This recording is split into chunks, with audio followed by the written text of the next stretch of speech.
I was the business route all the way through. Got the undergrad business, the MBA business, but my favorite class was Intro to Shakespeare.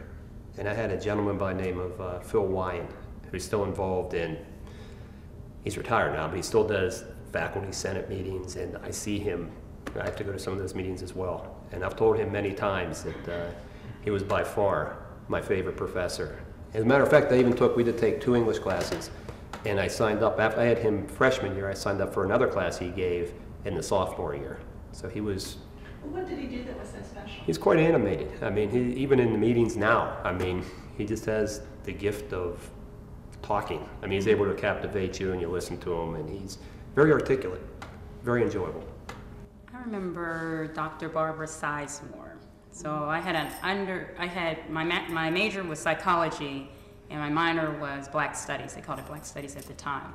And so she was, I believe, the professor for Introduction to Africana Studies or something like that.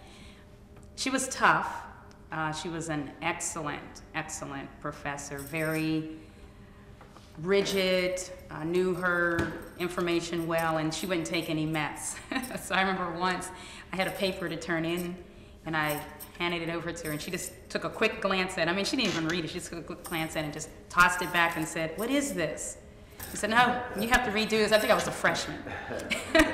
She said, "This is not acceptable." And I was like, oh, wow. You know, I put some effort into it, but that experience, I mean, you couldn't pull anything over on her.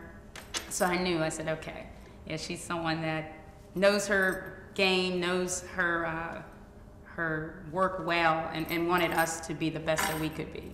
So I appreciate that in her. She's passed since, but she's someone that I'll never forget. Mine was organic chemistry, which seems like a boring subject, but the person who taught it just had a gift for teaching. He just could make you understand just the strangest details, and he just had so animated. It was incredible. Science stuff, despite what I do now. I was history was my second major, so I remember some of the history and economics professors. Werner Treskin, who I don't think is still with the university, he taught American economic history, which was probably my favorite class in my 4 years. Taught me to think analytically, which I still do to this day.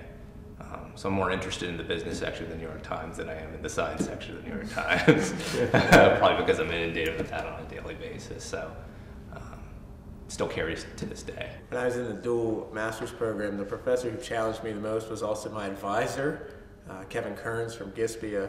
And I'll never forget getting in graduate school, anything below a B- is a failing grade, and a B- on a paper on strategic management from him that still resonates in my mind today when we do strategic management. Here it is 20 years later, he's on our board of directors, and I teach nonprofit management for GISPIA and social work, so very impactful.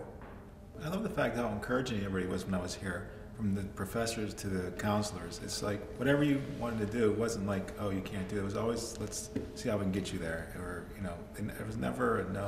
It was great. Yeah, I can't help but think about my studies and how they translate into my day-to-day work when you work at a nonprofit trying to help people every day, and the classes I had in financial management, in strategic planning, how those play out today.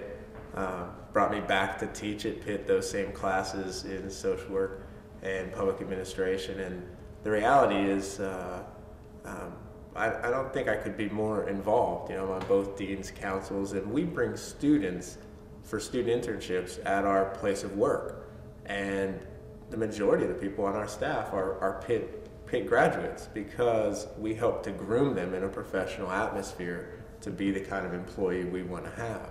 So when you talk about Pitt being sort of the focal point, I was thinking about it not just for my family side, but professionally as well. Most of the people I work with, and I don't work on campus except the adjunct teaching, but at my place of work, most of our professional staff are Pitt alums. I mean, more than any degrees that I got from here, it's the experience of being here. Coming from suburban Pittsburgh and then being exposed to all the different people and all the different views and perspectives here, it really opens up your mind. So I was not the same person in 1999 that I was in 1995. So I think with all this debate about the value of a college education, it's not just that piece of paper, it's all the other learning that you get during those 4 years, regardless of what your degree is.